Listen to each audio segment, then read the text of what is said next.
एउटा यस्तो राष्ट्रको कल्पना गरौँ जुन समुद्रबाटै जन्मियो अनि आज त्यही समुद्र विरुद्ध आफ्नो अस्तित्व जोगाउन लडिरहेको छ।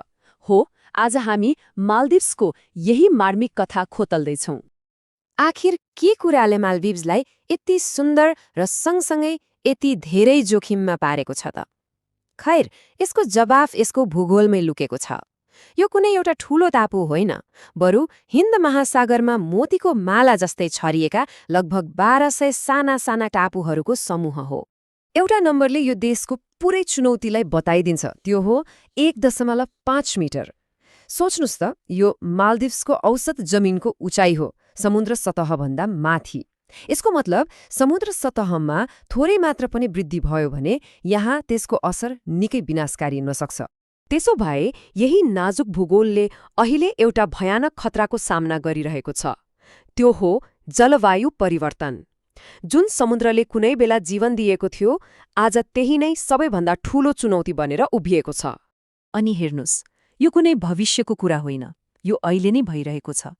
यहाँका 90% टापुहरूमा समुद्रले जमिन कटान गरिरहेको छ। ताजा पानीको स्रोत त लगभग सकिन लागिसक्यो। अवस्था साँच्चै गम्भीर छ। अब प्रश्न हो, यो वातावरणको मात्रै मुद्दा होइन, यो त सिधै मानवीय सङ्कट हो।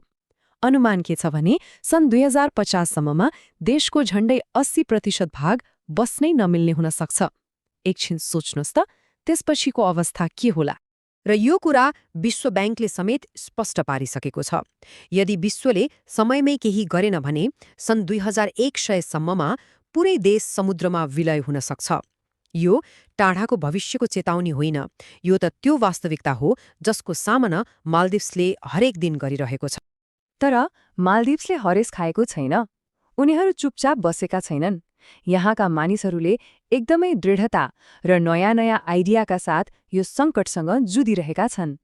तर उनीहरूले एउटा निकै कठिन निर्णय लिनु परेको छ। तत्कालको सुरक्षाको लागि समुद्री पर्खालहरू त बनाइयो, तर त्यसले के गर्यो भने टापुको प्राकृतिक रूपमा समुद्रसँग घुलमिल हुने क्षमतालाई नै कमजोर बनाइदियो। यो त एकातिर फाइदा, अर्कोतिर बेफाइदा जस्तो भयो। संसारको ध्यान खिच्न उनीहरूलाई केही अनौठो काम पनि गरे। सन् 2009मा सरकारले पुरै क्याबिनेट बैठक नै समुद्र मुनि गर्यो। हो, पानीभित्र। यो केवल बैठक थिएन, यो त संसारलाई एउटा शक्तिशाली सन्देश थियो, हामी डुब्दैछौँ। खैर, पर्खाल बनाउने र विश्वको ध्यान तान्ने काम त छँदैछ, तर यसबाहेक माल्दिभ्सले आफ्नो परम्परा र संस्कृतिभित्रैबाट पनि समाधान खोजिरहेको छ।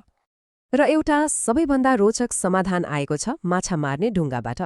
हो, ट्रान्सफर्मिङ फिशरिज सेक्टर भन्ने परियोजनाले माल्दिभ्सको पहिचान जस्तै बनेको ध्वनि ढुङ्गालाई नै भविष्यको लागि तयार पार्दैछ। आखिर यो ध्वनि के हो त? हेर्नुस्, यो एउटा डुङ्गा मात्रै होइन, यो त माल्दिभ्सको संस्कृति, परम्परा र समुद्रसँगको उनीहरूको 100औं वर्ष पुरानो सम्बन्धको प्रतीक हो। अनि यो डुङ्गाको विकासको कथा पनि रोचक छ। समयसँगै यो परिवर्तन हुँदै आएको छ। सुरुमा हावा र मान्छेको बलमा चल्थ्यो, पछि इन्जिन आयो, अनि अहिले त झन् आधुनिक बन्दै गएको छ। अब 5औं पुस्ताको डुङ्गा डिजाइन हुँदैछ, जुन आजको चुनौती सामना गर्न सक्षम हुनेछ। त्यसो भए यो नयाँ डिजाइनको लक्ष्य के हो? यसको लक्ष्य हो माझीहरूले हरेक दिन भोग्ने वास्तविक समस्याहरू समाधान गर्नु, जस्तै इन्धनको धेरै खपत, मारेको माछा ताजा राख्न गाह्रो हुनु, यस्तै कुराहरू।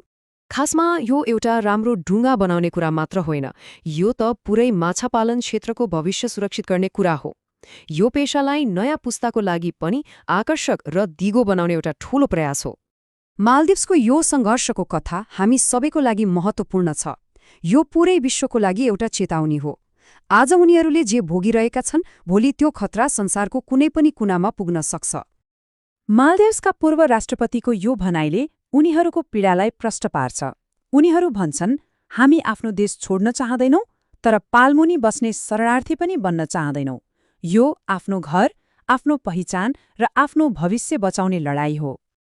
अन्तमा माल्दिभ्सको कथाले हाम्रो अगाडि एउटा निकै गम्भीर र असहज प्रश्न खडा गरिदिन्छ। जब एउटा पुरै राष्ट्रलाई समुद्रले निलिदिन्छ, तब के हुन्छ? यो प्रश्नको जवाफ माल्दिभ्सको लागि मात्र होइन, हामी सम्पूर्ण मानवताको लागि महत्त्वपूर्ण छ।